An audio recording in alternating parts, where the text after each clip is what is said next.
सभी दोस्तों का स्वागत है।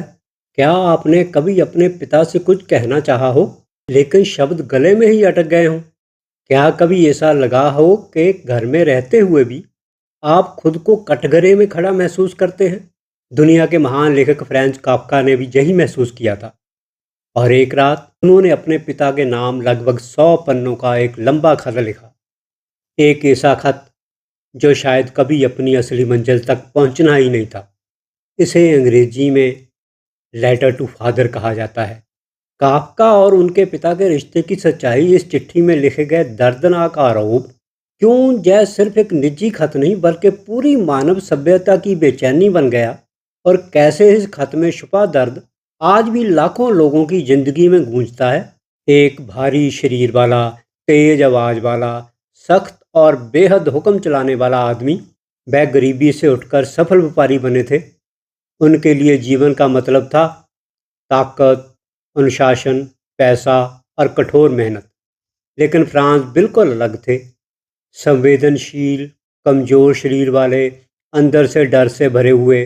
पिता को लगता था कि उनका बेटा नालायक और कमज़ोर है, और बेटे को लगता था कि वह अपने पिता की अदालत में हमेशा अपराधी है। ये वर्ष था 1919। काफ्का की उम्र लगभग 36 साल थी। उनकी सगाई टूट चुकी थी, स्वास्थ्य बिगड़ रहा था और पिता से रिश्ता लगभग दम घोंटने वाला बन चुका था। तब उन्होंने बैठकर एक लंबी चिट्ठी लिखी, करीब 100 पन्नों की। यह कोई साधारण शिकायत नहीं थी, यह एक बेटे की पूरी जिंदगी का बयान था। एक ऐसा बयान जिसमें वह अपने पिता से पूछता है, मैं आपसे इतना डरता क्यों हूँ। काफ्का ने इस खत में लिखा कि बचपन से ही उनके पिता उन्हें नीचा दिखाते थे।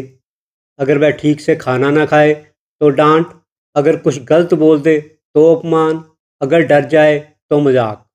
धीरे धीरे काफ्का के भीतर यह भावना बैठ गई कि मैं कभी पर्याप्त नहीं हूँ। काफ्का अपनी चिट्ठी में एक घटना का जिक्र करते हैं जो देखने में बहुत छोटी लग सकती है, लेकिन उनके मन पर उसका असर इतना गहरा पड़ा कि उन्होंने उसे पूरी ज़िंदगी नहीं भुलाया। उस समय काफ्का बहुत छोटे थे, शायद 5 या 6 साल के रहे होंगे। काफ्का के शब्दों में, उन्हें ऐसा लगा जैसे उन्हें परिवार की सुरक्षा की दुनिया से बाहर निकाल दिया गया हो, और शायद इसी वजह से उनकी ज़िंदगी में आत्मविश्वास की कमी रही, रिश्तों में डर रहा और हमेशा एक अदृश्य अपराध बोध बना रहा। काफ्का लिखते हैं कि बचपन में एक रात उन्हें पानी चाहिए था। वह बार बार रो रहे थे। तब उनके पिता गुस्से में आए, उन्हें उठाया और ठंडी रात में बालकनी के बाहर कर दिया। कुछ मिनटों बाद उन्हें अंदर ले आए। लेकिन काफ्का लिखते हैं, उस घटना ने मुझे अंदर से तोड़ दिया। उन्होंने कहा कि उस रात उन्हें लगा कि वह एक छोटा असहाय प्राणी है और उनके पिता एक विशाल व्यक्ति।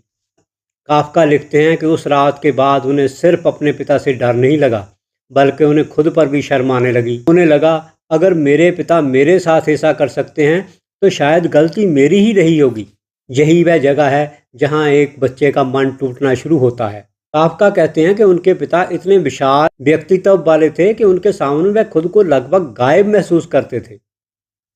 घर में कैसे बैठना है, कैसे बोलना है, कैसे खाना है, हर चीज़ जैसे पिता के नियमों से तय होती थी। अगर काफ्का धीरे खाते तो डांट, अगर कोई विचार अलग हो तो मजाक, अगर कमजोरी दिखे तो अपमान। धीरे धीरे काफ्का ने अपने मन में एक काल्पनिक अदालत बना ली, जहां जज भी उनके पिता थे, कानून भी उनके पिता थे और अपराधी भी वही खुद थे। और यही कारण है कि बाद में जैसे रचनाओं में पात्र बिना अपराध जाने भी खुद को दोषी महसूस करते रहते हैं। काफ्का ने अपनी चिट्ठी में यह भी लिखा कि उनके पिता कभी कभी दूसरों के सामने उनका मजाक उड़ाते थे, जैसे उनकी कमज़ोर शरीर बनावट, उनकी संवेदनशीलता या उनके शांत स्वभाव का। एक बच्चे के लिए यह सिर्फ मजाक नहीं होता, यह धीरे धीरे उसकी आत्मा में बैठ जाता है। काफ्का के अंदर हमेशा यह भावना रही कि वह पर्याप्त पुरुष नहीं है, और कई मनोवैज्ञानिक मानते हैं कि इसी कारण उन्हें रिश्तों में आत्मविश्वास नहीं मिला। बार बार वह सगाई तोड़ते रहे और जीवन भर अपने फैसलों को लेकर असमंजस में रहे। सबसे दुखद बात यह है, काफ्का ने यह खत अपनी माँ को दिया था ताकि वह पिता तक पहुँचा दे, लेकिन उनकी माँ ने वह खत कभी हरमन काफ्का को नहीं दिया। जानी इतना लंबा दर्द शायद अपने असली पाठक तक कभी पहुंचा ही नहीं। यह खत बाद में दुनिया के सामने आया और तब लोगों ने महसूस किया काफका सिर्फ कहानी नहीं लिख रहे थे, वह अपने घाव लिख रहे थे। आज भी लाखों लोग लेटर टू फादर पढ़ते हैं और उन्हें उसमें अपना घर दिखाई देता है। कुछ लोगों को अपना बचपन, कुछ को अपना डर और कुछ को वह बातें जब वे कभी अपने माता पिता से कह नहीं पाए।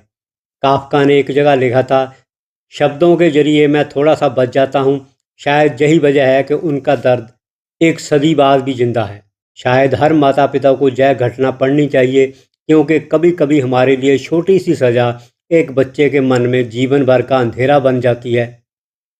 कभी कभी बच्चों को मारने से ज़्यादा खतरनाक होता है उन्हें यह महसूस कराना कि वे पर्याप्त नहीं हैं। और शायद यही कारण है कि फ्रैंज काफका उस रात को कभी नहीं भूल पाए।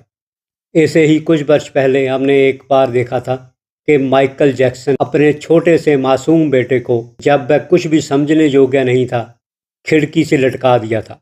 आज की कहानी में इतना ही। आगे फिर मिलते हैं। धन्यवाद।